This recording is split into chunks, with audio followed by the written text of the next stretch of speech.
Illustration number 3 है right triple column cash book के बारे में बात कर रहे हैं, तो ध्यान से समझना। उन 3 कॉलम के पहले आप नाम देख लो, वो कौन कौन से, cash, bank and discount. Triple column cash book में हमारे पास 3 कॉलम पर हम काम करेंगे, एक कैश हो जाएगा, बैंक हो जाएगा और डिस्काउंट हो जाएगा। यहाँ पर ध्यान देना, मैं बोल रहा हूँ कैश और बैंक में काय का रूल लगाते हैं, इस पर मैं ए प्लस और ए माइनस का रूल लगाता हूँ। असेट्स बढ़ेंगे मतलब कैश या बैंक मेरे पास बढ़ेगा तो मैं डेबिट में रिकॉर्ड करूंगा, और अगर ये कम होंगे तो मैं इसको क्रेडिट में रिकॉर्ड करके चलूंगा। मैं बात कर रहा हूँ डिस्काउंट कॉलम की, तो डिस्काउंट में मैडम 2 चीज़ें आएंगी। एक आता है डिस्काउंट अलाउड, तो डिस्काउंट अलाउड में मैं एन माइनस का रूल लगाता हूँ, एन माइनस मतलब मैं डेबिट में रिकॉर्ड करता हूँ। दूसरा कौन सा आ जाएगा, डिस्काउंट रिसीव्ड। डिस्काउंट रिसीव्ड में एन प्लस का रूल लगेगा और ये कहाँ पर आ जाएगा, क्रेडिट पे आ जाएगा। सिंपल है। एक बार जरा इसके सॉल्यूशन पर आ जाओ। आपको इस तरीके की दिखती है कैश बुक ट्रिपल कॉलम। सबसे पहले आपको डेट दिख रहा है, फिर पर्टिकुलर्स, फिर laser folio, discount allowed, cash और बैंक। जरा यहाँ पर ध्यान देना, कैश और बैंक में इन दोनों पे ध्यान देना, तो यहाँ पे ए प्लस का रूल आपको लगते हुए दिखेगा। यहाँ पर देखो, यहाँ पर ही कैश और बैंक में ए प्लस, ठीक है। और ये वाले कैश और बैंक में ए माइनस। ये डिस्काउंट अलाउड में आपके पास एन माइनस, डिस्काउंट रिसीव्ड में एन प्लस। कुछ यहाँ पे सी सी सी, ये सी सी सी, ये होती है मेरे पास कॉन्ट्रा एंट्रीज। तो कॉन्ट्रा एंट्रीज में 2 तरीके की वो रहेंगी। ये कॉन्ट्रा वो रहती है जहाँ पर कैश और बैंक दोनों आते हैं। एग्जाम्पल के तौर पर यहाँ पर आप समझना, सी दिख रहा है, इसको मैं क्या बोलता हूँ, कॉन्ट्रा एंट्रीज। एग्जाम्पल के तौर पे अगर मैंने बैंक में पैसा जमा करा तो मैं एंट्री लिख रहा हूँ, bank account debit to cash account. Clear. ये मेरे पास कॉन्ट्रा एंट्री हो जाएगी। यहाँ पर कैश और बैंक दोनों आएंगे। इस एंट्री पर आपको दिख रहा है कि भैया बैंक बैलेंस तो क्या हो रहा है, बढ़ रहा है, कैश मेरे पास से कम हो रहा है। सेम इसी तरीके से मान लेते हैं अगर मैं विड्रॉ कर लेता हूँ तो मेरे पास एंट्री क्या आ जाएगी, cash account debit to bank account. Clear हुआ। यहाँ पर आपको दिख रहा है कि भैया कैश मेरे पास बढ़ रहा है, बैंक बैलेंस मेरे पास कम हो रहा है। तो अगर कोई भी एंट्री जहाँ पर कैश या बैंक दोनों आए, कोई भी एंट्री जहाँ पे कैश या बैंक दोनों अफेक्ट हो, उसको मैं क्या बोलता हूँ, कॉन्ट्रा एंट्री बोलता हूँ। क्लियर हुआ।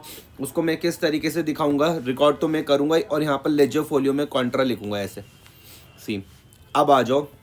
सबसे पहले आपको डेट दिख रही है, देन फिर particulars, ledger folio, discount allowed, cash और bank. Date, particular, ledger folio, discount received, cash और बैंक। क्लियर हुआ। ये जो आपका पे डेट दिख रही है, इनको हम कैसे रिकॉर्ड करते हैं, क्रोनोलॉजिकल ऑर्डर। क्रोनोलॉजिकल ऑर्डर मतलब होता है कि जैसे जो इवेंट होगा, जैसे जो ट्रांजेक्शन जिस डेट पर होगी उसके हिसाब से मैं उसको रिकॉर्ड करके चलूंगा।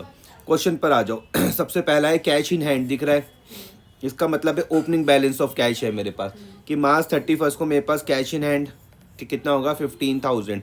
तो मैं इसको कैसे करके दिखाऊंगा, टू बैलेंस ब्रॉट डाउन करके 15,000। क्लियर हुआ। कैश इन हैंड का बैलेंस समझ में आ रहा। परचेज गुड्स फॉर कैश आ जाएगा 6,000, यहाँ से मेरे पास कैश कम हो जाएगा। क्लियर हो रहा। उसके बाद ये ओपन बैंक अकाउंट, देखो तो ये मार्च 5 वाली ये मेरे पास कौन सी हो गई है, मेरे पास कॉन्ट्रा हो गई एंट्री। नहीं आया समझ में। मार्च 5 वाली मेरे पास कॉन्ट्रा हो गई क्योंकि मैंने बैंक में पैसा जमा करा, तो ये बैंक में भी आएगी और कैश पर भी आएगी। क्लियर हुआ। देखो सबसे पहले यहाँ पर ध्यान दो, जैसे ये थी open bank account and deposit 5,000, तो आप एंट्री क्या लिखने वाले हो, आपने कहा भैया मैं एंट्री लिखूंगी bank account debit to cash account 5,000 और 5,000। अमाउंट पे ध्यान देना, सबसे पहले आप क्या लिखोगे, इसकी डेट लिख दोगे मार्च 5। अमाउंट पे ध्यान देना, इस 5,000 पे ध्यान दो, तो आपका बैंक बैलेंस बढ़ा रहा है कि कम कर रहा है, bank deposit open bank account and deposit 5,000, आपका बैंक बढ़ रहा है कम हो रहा। आप बोलोगे भैया मेरे पास बैंक क्या हो रहा है, बढ़ रहा है, मतलब ए प्लस हो रहा है। अमाउंट पे ध्यान देना, सिर्फ कहाँ पर ध्यान देना, अमाउंट पर। तो अब बैंक पे लिख दोगे 5,000। क्लियर हुआ। आया। और पर्टिकुलर्स में आ जाएगा to cash.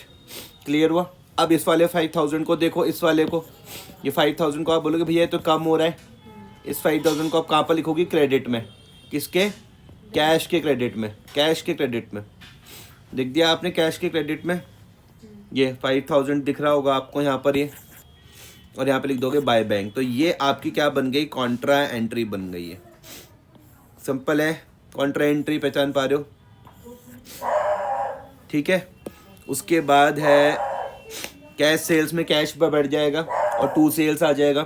Cash withdraw from bank for office use, ये भी मेरे पास कॉन्ट्रा एंट्री हो गई। Cash account debit to bank account, clear हो रहा, ये भी कॉन्ट्रा हो गई।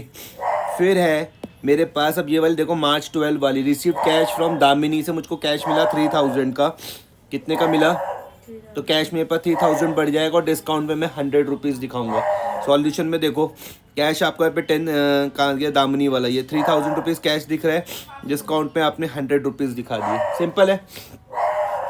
ऐसे करके receive cheque from Dolly ₹2000 and deposited in the bank on the same day, और हमने उसको 75 रुपीज़ का डिस्काउंट दिया। ये बैंक में मेरे 2000 बढ़ जाएंगे, डिस्काउंट अलाउड मेरे पास 75 हो जाएगा। फिर है receipt post dated cheque, post dated cheque मतलब है देखो कब की ट्रांजेक्शन है, मार्च 18 की, कब की ट्रांजेक्शन है, पोस्ट डेटेड चेक मतलब होता है आने वाली डेट का, जैसे यहाँ पर 23 मार्च का है, समझना है इसको, ठीक है, आने वाली डेट, आगे किसी डेट का चेक है, जैसे 23 मार्च का है, कहाँ से मिला, दीपक से मिला 5000 रुपीज़ का, एंट्री होएगी इसकी, नहीं, ना कैश में होएगी ना बैंक में होएगी, होती है इसकी एंट्री पोस्ट डेटेड चेक की, बताओ कब होती है, मार्च 12 को। तो हम क्या ट्रीट करते हैं उसको, कैश ट्रीट करते हैं। यहाँ पे दो चीज़ मैंने समझाई थी, याद आ रहा, देखो यहाँ पे मैंने चेक की आपको दो कहानी समझाई थी, चेक की मैडम दो कहानियाँ चलती हैं। मान लेते मैंने कहा मुझको चेक मिला और deposited into bank same day, मुझको चेक रिसीव्ड और मैंने सेम डे पर जमा कर दिया, ये किसी अदर डे पे मैंने जमा करा, चेक मेरा सेम डे पर जमा कर दिया एक, तो यहाँ पर मेरे पास क्या हो जाएगा, बैंक बैलेंस A+ हो जाएगा, क्लियर हुआ। चेक मेरा लेके मैंने किसी और दिन जमा करा, तो एक बार मैं क्या करूँगा, कैश को A+ करूँगा और जिस दिन मैं जमा करूँगा उस दिन कॉन्ट्रा हो जाएगी, उस दिन मैं क्या लिखूँगा, bank account debit to cash account, clear हो रही है। इसका मतलब आप बोलोगे कि भैया आप क्या कर रहे हो, यहाँ पे चेक को क्या ट्रीट कर रहे हो, कैश ट्रीट कर रहे हो, जिस दिन हम उसको जमा नहीं कर रहे, और जिस दिन मैं जमा करूँगा तब कॉन्ट्रा हो जाएगी, bank account debit to cash. उसके बाद received a cheque from Deepak deposited in the bank हो गया, paid to Chander by cheque to 2500 रुपये, और हमें डिस्काउंट अलाउड करा, हमने पे करा तो उसने हमको डिस्काउंट अलाउड करा, तो हमारे लिए क्या हो जाएगा, डिस्काउंट,